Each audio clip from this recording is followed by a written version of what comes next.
Have you seen a State Department press briefing on the subject of Israel? Because I have. And I gotta say, not a lot of open dialogue. Motherfucker lies every time he's asked anything.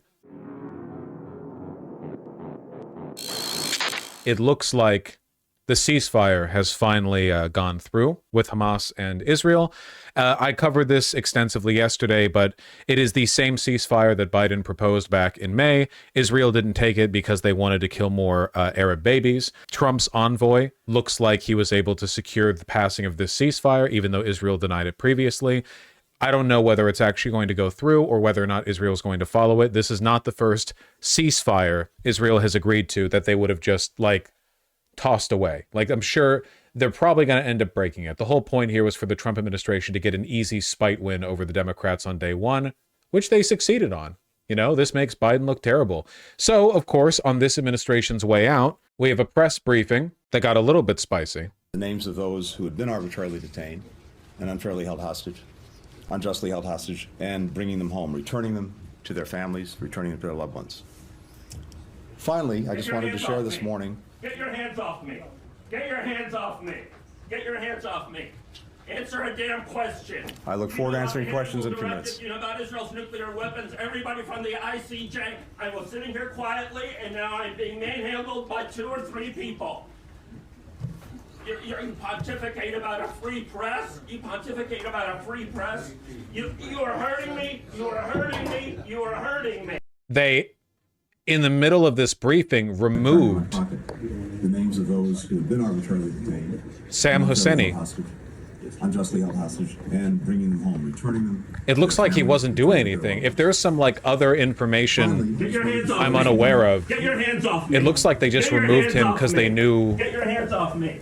Answer a damn question. I look Do you know forward to about the answering Hannibal questions in a few Directive? minutes. Do you know about Israel's nuclear weapons? Everybody from the ICJ. I was sitting here quietly, and now I'm being manhandled by 2 or 3 people. You pontificate about a free press. You pontificate about I heard a he free asked a press. question he didn't like. You are What was the hurting me. previous You are question hurting asked? me. You are hurting me. I've asked The removal of a journalist at a secretary of, or a State Department press briefing, like by 3 police officers, absolutely insane. Supposedly he asked, "Why aren't you in the Hague, Vosh?" At least that's what I saw online. Well, that's a good question. questions after being told by Matt Miller that he will not answer my questions, and so I'm asking Please, sir, questions. respect the process. Here, hold on. Let me see how bad the heckling was. Finally, I just wanted to share this morning. Get your hands off me. Okay, I've heard. Get your hands off me. Get your hands off me. During questions after But this is being already- told to block the ICJ from Amnesty International. From Amnesty International. Wait, so they removed him first. Wait, then did he do anything prior to being removed, or did they just? Wasn't the point of the May 31st statement to block the ICJ orders? You blocked the ICJ orders. Please, sir, respect the process. He must have said something. It wasn't just they got a list of questions. He was being an activist. Okay, but I just want to know what he did. I'm not even, this isn't me doing like a leading thing. I doubt they removed him for literally no reason. I just want some, like, he must have said something. Everybody from Amnesty International, from Amnesty International to the ICJ saying that Israel's doing Either way, genocide. what an embarrassing thing to happen on basically like one of the last State Department meetings of this administration, you know? Like what a perfect way to cap things off, you know? Getting humiliated by Trump days before he assumes office on Israel, and then like removing a pro-Palestinian journalist in a very loud and embarrassing fashion. And extermination, you're telling me to respect the process. Criminal, why aren't you in the Hague? Why aren't you in the Hague? Good question. Why aren't you in the Hague? Finally, we've worked to modernize our diplomacy so that we're more agile, we're more effective, we're more prepared for the. So he did nothing prior to this. No one in chat's giving me anything. I was seriously manhandled, but I'm back home. Thanks for all the support, folks. My intention was to ask tough questions at every opportunity during the news conference, which state personnel obviously cut short. Was the point of the May 31st announcement to block implementation of the May 24th ICJ order? Why do you refuse to recognize the Geneva Conventions applying to Gaza? Everyone from Amnesty International to the ICC accuses Israel of extermination and genocide. Why are you not in The Hague? He asked a tough question, that's it. Did he even ask a question yet? Why was your stepfather, Pissar, connected to both Maxwell and Jeffrey Epstein? Asking the hard-hitting questions there. Miller here pretends not to know about the Hannibal Directive. Do you know about the Hannibal Directive? Why do you not even acknowledge Israel's nuclear weapons? What's the Hannibal Directive? I could be wrong. I think the Hannibal Directive is better to kill an Israeli than allow them to be captured. Am I wrong on that? The Hannibal, it's like an unacknowledged IDF rule that they don't want to allow their own to be captured because that could prompt hostage exchanges or something. So yeah, they don't want hostages, which is a pretty insane thing to, yeah, to have. As in, like, if they see an IDF soldier getting captured, they can kill the soldier in addition to the person trying to capture them. Quite scary repression of journos. All of the repression of free speech that you're about to see under Donald Trump was done by liberals over Gaza.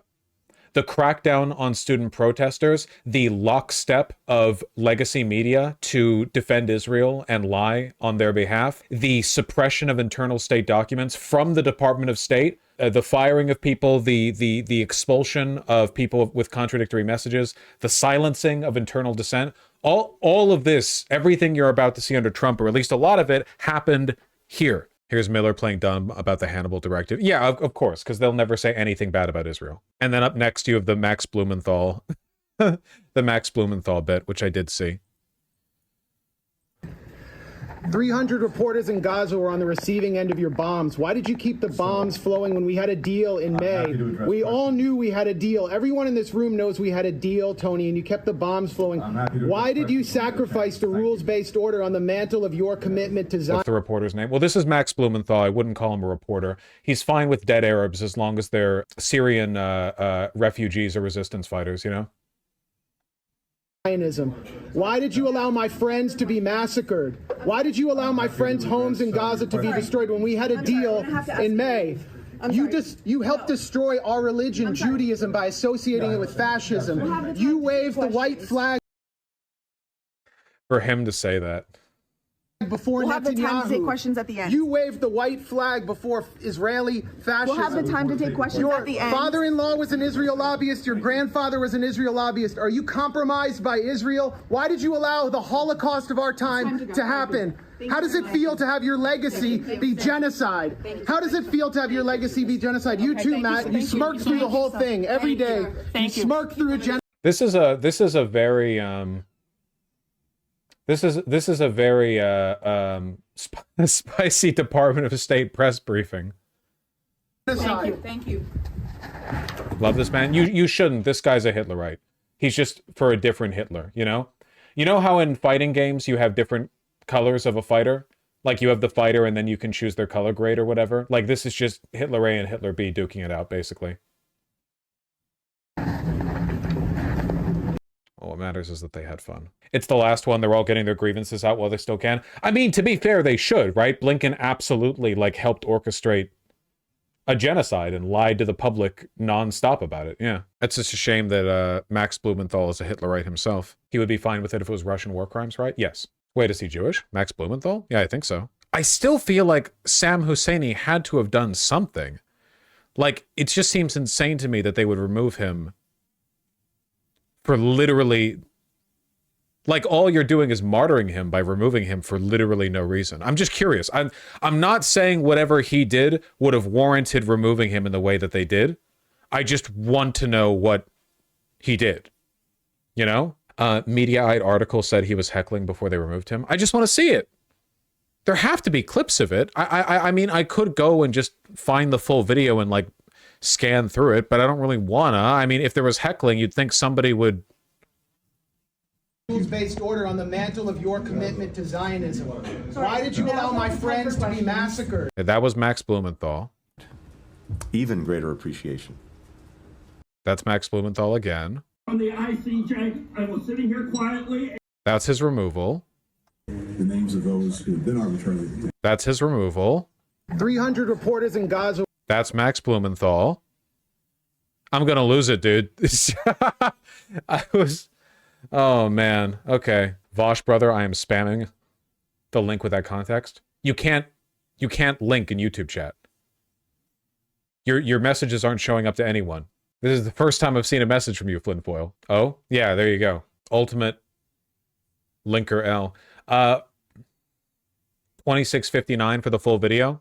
Which full video? Oh, find it. Here. U.S. Department of State YouTube video, I assume. It has to be. I don't know what other video you'd be referring to. 2659. Well, good morning, everyone. The capacity that it has, uniquely, whether it's militarily, whether it's economically, whether it's diplomatically, to reshape the international order. What we've been able to do through these stronger alliances and partnerships is to focus other countries in ways that we haven't seen before on how to deal effectively with the challenges posed by China. We have much greater convergence between us and partners in Europe. Okay, it's between us not... and partners in Asia, among all of us. Okay, you're going off the AP video. That's fine. The AP video. Let's go. AP 2659. I carried with me Gaza. I'm also thinking of all those U.S. citizens who are held wrongfully, who are hostage in countries around the world. I carried with me. Miller says he doesn't know about the Hannibal Directive. Again, I'm happy to address questions in a few more minutes. I look forward to answering questions in a few more minutes. Thank you. Thank you.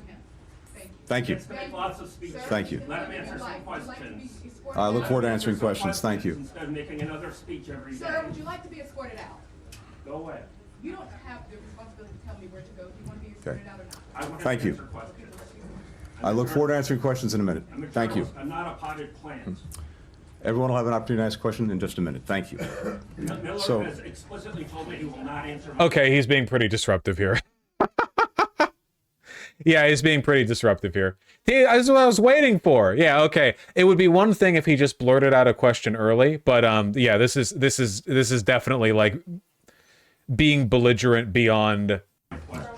I'm justified So- in what I'm doing. I have no greater pleasure in this job than crossing off a list I carry in my pocket, the names of those who had been arbitrarily detained. The point of protest is disruption? Sure, I just wanted to know whether or not he was belligerent enough for there to have been a reason for him to be escorted out of the room. And there was. That's not me attacking him or defending his removal. I just wanted to, because there's a huge difference between them just removing him with literally no prompting, you know. And unfairly held hostage, unjustly held hostage, and bringing them home, returning them to their families, returning them to their loved ones. Finally, I just wanted to share this morning. Yeah, and they try to remove him immediately after. Okay, yeah. I feel like it's a little bit dishonest to post the video clips that begin with him being removed and not include the 20 seconds prior where he's being disruptive. Not because I think it makes him look bad, but because I shouldn't have to go searching for that information. Like, again, it's not that the full context exonerates Blinken or the State Department or the cops there or whatever. Just, I'd like to know. I mean, it's part of the context, you know? Get your hands off me. Get your hands off me. Get your hands off me. Answer a damn question. Anyway, on the moral side, I'd say that the Hitlerite on screen is probably still in the wrong here. Not really talking about the morals of the situation, you know. Look forward to answering questions in a few minutes. You know about Israel's nuclear weapons. Everybody from the ICJ. I was sitting here quietly, and now I'm being manhandled by 2 or 3 people. You pontificate about a free press. You pontificate about a free press. You are hurting me. You are hurting me. You are hurting me. It's just a very spicy. It's much more interesting than most State Department press briefings. I'll say that much. I have been asking questions after being told Please- by Matt Miller that he will not answer my questions until I'm asking. Please, sir, respect the process. We'll have an opportunity to take questions in a few minutes. Wasn't the point of the May 31st statement to block the ICJ orders? You blocked the ICJ orders. Please, sir, respect the process. Thank you. Oh, respect the process. Respect this process. While everybody from Amnesty International. From Amnesty International to the ICJ saying that Israel's doing genocide and extermination, and you're telling me to respect the process.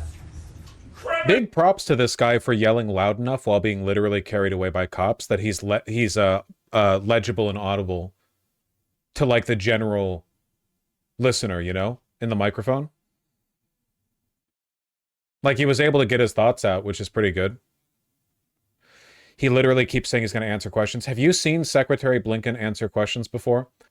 This was probably going to happen no matter what. It was just a matter of time. Have you seen a State Department press briefing on the subject of Israel? Because I have. And I gotta say, not a lot of open dialogue. Motherfucker lies every time he's asked anything.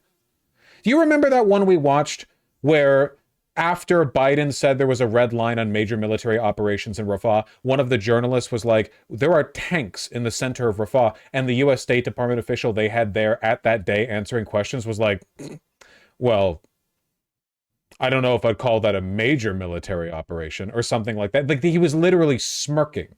He was trying to hide, not even really trying, I guess. He was barely attempting to contain his glee at getting to lie at the, you know, at the whim of his instructors, I guess. No, why aren't you in the Hague? Why aren't you in the Hague? Why aren't you in the Hague? Finally, we've worked to modernize our diplomacy so that we're more agile, we're more effective, we're That's more great. prepared for the challenges of a new era. We've reorganized this department to lead on issues that increasingly animate our diplomacy, whether it's emerging technology, public health, strategic competition, economic statecraft. We're 50-60% of world GDP, and it's a lot. Part of the administration's legacy. Is there any chance you will deliver a definitive assessment? So quiet. Defense industrial base because of China. So do you fear that your legacy on Ukraine could actually be defined by your successor? All of these things coming together and a strong deal. At one point you said, I think Israel was only making marginal gains when there'd been another very big airstrike with civilians killed. So I just want to put that point to you that haven't we seen here the degradation of norms given the kind of extraordinary numbers, and here we are still seeing them after a ceasefire agreement is announced in the run-up to that. So I wanted to get your thoughts on that. And just secondly, on the point about international journalists being banned from Gaza, can you tell us that you are and have been still pressing the Israelis that it is your expectation that international journalists will be allowed in? Second part first, yes. That remains the expectation, and I think it's, as in any place, very important that all of you and your colleagues are able to report, are able to share with the world what the reality is. So we, certainly I fully expect that to happen, and especially in the context of a ceasefire where the idea that just may be too dangerous for anyone to operate is no longer the case. So I fully expect to see One would that. think. During the ceasefire, during phase one? I would hope so. I can't speak to what the policies will be, but from my perspective at least, yes. Second, with regard to the ongoing actions, I spoke to this the other day at the Atlantic Council, and yes, I think some months ago, Israel achieved its core strategic objectives in Gaza. The fundamental objective being to ensure that He literally said just a week ago that Hamas has recruited as many new fighters as they've lost. Hamas could not repeat the horrors of October 7th, and to do that, to dismantle its military organization and capacity, and to deal with the leaders who were responsible for October 7th. And that happened some months ago. But in order for there to be a ceasefire, it was necessary that there be some agreement on getting the hostages out, including 7 Americans who remain.